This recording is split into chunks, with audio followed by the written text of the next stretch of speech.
ఇప్పటికీ కూడా తప్పు చేసి ఆ తప్పుకు సంబంధించిన అంశాన్ని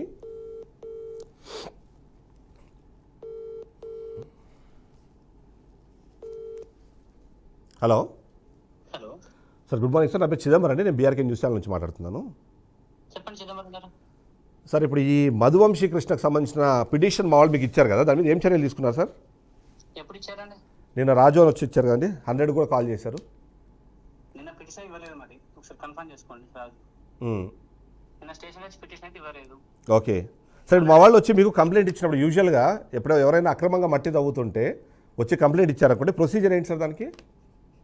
ఇప్పుడు యాక్చువల్గా మట్టి మీద పోలీసు వాళ్ళకి అసలు ఏముండదు, రెవెన్యూ మైనింగ్ వాళ్ళకి ఉంటుంది. చర్యలు తీసుకున్నారు కాబట్టి మైనింగ్ వాళ్ళకి ఉంటుంది, రెవెన్యూ వాళ్ళకి ఉంటుంది. 10 మంది వచ్చి చంపుతామని బెదిరిస్తే అది మన పరిధిలోకి వస్తుందా సార్? అవును, నా పరిధిలోకి వస్తుంది. సో అది ఆ ఇన్ఫర్మేషన్ మీకు ఉందా సార్? 100కి డైల్ చేశారు ఆ పర్సన్. మొన్న 100 చేశారు. 100 చేయడంతో ఇమీడియట్ గా మా బ్రూకోట్ కానిస్టేబుల్ అక్కడికి వెళ్ళారు. ఓకే. పెళ్లి మీదకి వెళ్ళేసి ఎవరైతే 100 చేశారో వాళ్ళ అబ్బాయికి కాల్ చేశారు, రాజు యాదవ్కి. ఓకే. నేను లేను సార్ అని చెప్పి అక్కడ ఉన్న పిల్లలు, చుట్టుపక్కల పిల్లలు ఉంటారు కదా, అవును, 2 పిల్లలు అక్కడ ఉంటే వాళ్ళని ఎంక్వైరీ చేశారంట. మీరు వెళ్ళినప్పుడు అక్కడ జేసీబీలో ఉన్నాయంటారా సార్? మన కానిస్టేబుల్ అక్కడికి వెళ్ళినప్పుడు జేసీబీ ఏం లేదంట అండి, ఒక ట్రాక్టర్ ఉండేనంట.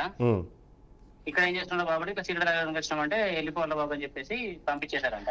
సార్, నేను మీకు విజువల్స్ పంపిస్తాను సార్. నిన్న రాత్రి కూడా తర్వాత, అంటే నిన్న అంత ఇష్యూ జరిగిన తర్వాత కూడా నిన్న రాత్రి అక్కడ మళ్ళీ మట్టి తీసుకొని వెళ్ళిన విజువల్స్ నా దగ్గర ఉన్నాయి. మా రిపోర్టర్లకు, 2 రిపోర్టర్లకు ఫోన్ చేసి ఈ మధువంశీ కృష్ణ అనే అతను చంపుతాను అని బెదిరించడానికి సంబంధించిన స్క్రీన్ షాట్స్ నా దగ్గర ఉన్నాయి. ఇప్పుడు ఒక 15 నిమిషాల క్రితము నాతోనే లైవ్లో మాట్లాడి నన్ను కూడా అదే తరహా అసభ్య పదజాలంతో దూషించి మాట్లాడారు. సో ఇప్పుడు ఏంటి మరి, నేను నెక్స్ట్ ఇప్పుడు ఎక్కడ కంప్లైంట్ ఇవ్వాలి? నేను నా పోలీస్ స్టేషన్ పరిధిలో ఇవ్వాలా, మీ పోలీస్ స్టేషన్ పరిధికి వచ్చి ఇవ్వాలి? ఎందుకంటే ఆ మధువంశీ కృష్ణ అతను మీకు మంచి ఫ్రెండ్ అంట కదా? నాకు ఫ్రెండ్ ఏంటండి, లోకల్లో పరిచయాలు అందరితో ఉంటాయి, నాకు ప్రతి లీడర్తో ఉంటాయి, అందరితో కమ్యూనికేషన్ చేసుకుంటూ వెళ్ళిపోవాలి. కానీ ఇప్పుడు రాజు యాదవ్ అని అతను మాట్లాడినప్పుడు మా లోకల్ వాళ్ళు వచ్చి మాట్లాడితే మీరు అతను చాలా పవర్ఫుల్ పర్సన్, ఆయనతో ఎందుకు పెట్టుకుంటున్నారు మీరు అని అంటున్నారంటగా? రాజు యాదవ్ అసలు నాతో పాటు ఫేస్ టు ఫేస్ ఎక్కువసారి మాట్లాడే తెలుసుకోండి. రాజు యాదవ్ గారు సార్, లోకల్ ఉన్న వాళ్ళు ఎవరైనా మీకు ఏదైనా కంప్లైంట్ చేస్తే మధువంశీ కృష్ణ గురించి ఎవరు చేశారంట? ఇప్పుడు జనరల్ గా చేశారంట అని చెప్పి మీరు వేగ్గా మాట్లాడడం కాదు కదా. నేను కూడా నా దగ్గర ప్రూఫ్ ఏం లేదు, అందుకే ప్రూఫ్ ఉంటే నేను టెలికాస్ట్ చేశాను. ప్రూఫ్ లేదు కాబట్టి నేను మీ ఒపీనియన్ అడుగుతున్నాను. ఇలాంటి ఒక ఒపీనియన్ ఉంది మీ మీద, అక్కడ మీ దృష్టిలో ఉందా ఈ విషయము, లేకపోతే మీరు ఎవరైనా అలాంటి వర్డ్స్ ఏమైనా ఎవరితోనో వాడారా మీరు అని మీ దగ్గర క్లారిఫికేషన్ తీసుకుంటున్నాను.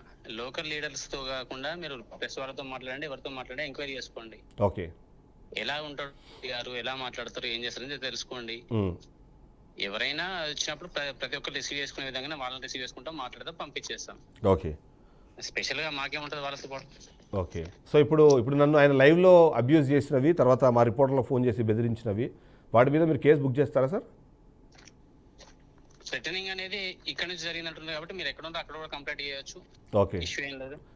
నేను హైదరాబాద్లో నేను కంప్లైంట్ ఇవ్వచ్చు, వాళ్ళు హన్మకొండలో ఉన్న వాళ్ళు హన్మకొండలో ఇవ్వచ్చు, వరంగల్లో ఉన్న వాళ్ళు వరంగల్ ఇవ్వచ్చు. ఇవ్వచ్చా సార్ అట్లా? తెలుసుకోండి, మీ లీగల్ ఉంటుంది కదా. కాదు సార్, మీరు కాదు సార్, ఫ్రెండ్లీ పోలీసింగ్లో భాగంగా నాకు ఒక అనుమానం వచ్చింది, ఒక సమాచారం అడిగాను. మీరు ఇక్కడ ఇచ్చినా తీసుకుంటాం, ఎంక్వైరీ చేస్తాం, విజువల్ ఉన్నాయంటున్నారు కాబట్టి దాని మీద యాక్షన్ తీసుకుంటాం.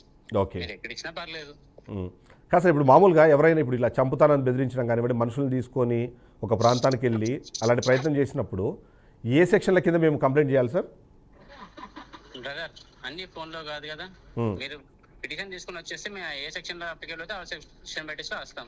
మీరు ఇచ్చిన కంటెంట్ బట్టి, మిమ్మల్ని బెదిరించిన దాన్ని బట్టి ఏదైతే ఉంటుందో దాని మీద కేసు చేస్తాం. ఓకే. సో ఈ మధువంశీ కృష్ణ మామూలుగా మాట్లాడారా సార్ ఈ ఇష్యూ జరిగిన తర్వాత మీతో? ఎవరు? మధువంశీ కృష్ణ ఏమైనా మాట్లాడారా, ఇలా బెదిరించారా, మీ మీద కంప్లైంట్ వచ్చింది అన్న దాని మీద? ఎవరు, నేనా? మీరు ఆయనతో ఏమైనా మాట్లాడారా కంప్లైంట్ వచ్చిన తర్వాత, లేదా ఇన్ఫర్మేషన్ వచ్చిన తర్వాత?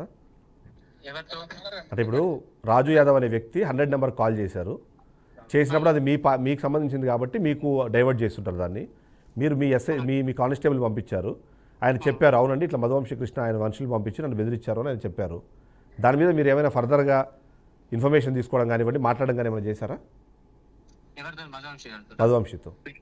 పిటిషన్ వస్తే మాట్లాడతాం, కానీ పిటిషన్ దాన్ని మేము ఫీల్డ్ మీకు వెళ్ళి వెరిఫై అయ్యాం కదా. ఓకే. మీ కంప్లైంట్ మా రిటర్న్ వచ్చిన తర్వాత వెరిఫై చేస్తాం. ఓకే. ఆ అబ్బాయి ఇంతవరకు మళ్ళీ రాలేదు, ఎక్కడ ఉందో తెలియదు. అదే సార్, రావడానికి ఆయన చంపేస్తాను బెదిరిస్తున్నారు కదా మధువంశీ కృష్ణ. బ్రదర్, ఒక విషయం చంపుతా అని చెప్పి బెదిరించిన మాత్రం అవుతుందా కాదో తెలియదు. స్టేషన్ రావడం భయం అయితే పక్కన టేక్మట పోలీస్ స్టేషన్ ఉంది, ఆ అబ్బాయి అదే పరిధి కాబట్టి. కాదు సార్, నేను హైదరాబాద్ నుంచి నేను కాల్ చేసి ఇప్పుడు నేను చెప్పాను లైవ్లో మాట్లాడితే ఆయన చెప్తున్నది ఏంటంటే నువ్వు ఎక్కడ ఉంటావు చెప్పు, నీ సంగతి చెప్తా అంటున్నాడు ఆయన. నేను ఒక ఛానల్ ఎడిటర్ అని తెలిసిన తర్వాత కూడా ఆయన మాట్లాడుతున్నారంటే అప్పుడు ఏంటంటే ఆయన ధైర్యం ఏంటి అన్నది అర్థం కాలేదు. అందుకని జస్ట్ మీతో ఫ్రెండ్లీగానే అడుగుతున్నా. ధైర్యం అంటే ఒక ఎస్ఐ ధైర్యం ఇస్తే ఒక లీడర్ మాట్లాడతారా అండి? నేను ఆ మాట అనలేదు సార్. అంటే తనకి ఏం ధైర్యం, ఏ ధైర్యంతో మాట్లాడుతున్నారు అన్నదాన్ని. ఒకటి అది నాకేం తెలుసా అండి, ఆయన ఏ ధైర్యంతో మాట్లాడుతున్నారు నాకెలా తెలుస్తుంది? ఓకే, సో మీతో ఆయనకైతే పెద్ద కమ్యూనికేషన్ ఏం లేదు. జనరల్గా అందరి లీడర్తో ఎలా ఉందో ఆయనతో కూడా అలాగే ఉంది. ఎవరు ఒక 10 నిమిషాల క్రితం ఏమైనా మాట్లాడారు సార్ తను మీతో ఏమన్నా? ఎవరు? ఇప్పుడు మధువంశి మధువంశి ఒక 10 నిమిషాల క్రితం ఏమైనా మాట్లాడారా మీతో? నాతో జనరల్ అందరూ అక్కడ మాట్లాడుతున్నారు. ఇప్పుడు ఒక 10 నిమిషాల క్రితం ఏమైనా మాట్లాడారా అంటున్నా సార్. ఎందుకంటే నేను యాక్చువల్లీ మీకు కాల్ చేశాను, కాల్ వెయిటింగ్ వచ్చింది. ఆయన చేశాను, ఆయన కూడా కాల్ వెయిటింగ్ వచ్చింది. డౌట్ జస్ట్ మీరు ఏమైనా ఆయన మీతో మాట్లాడారా అని. పోలీస్ స్టేషన్ మీరు చేసింది గవర్నమెంట్ నెంబర్కి, నా పర్సనల్ నెంబర్కి కాదు. అవును సార్. గవర్నమెంట్ నెంబర్కి నెంబర్ ఆఫ్ కాల్స్ వస్తాయి. ఇప్పుడు సంక్రాంతి మురాల గురించి చాలా మంది కాల్ చేశారు. ఆ టైంలో కాల్ చేసి ఉండొచ్చు కదా మీరు? నేను అట్లట్లేదు, అలా కాల్ చేసిన వల్ల మధువంశి ఉన్నారని అంతే నా ప్రశ్న. లేదండి. లేరా? ఓకే ఓకే, అంతే అంతే నాకు అడిగింది అదే సార్. ఇప్పుడు మేము పిటిషన్ ఇస్తే మీరు ఆయన మీద చర్యలు తీసుకుంటారు. Okay, thank you sir.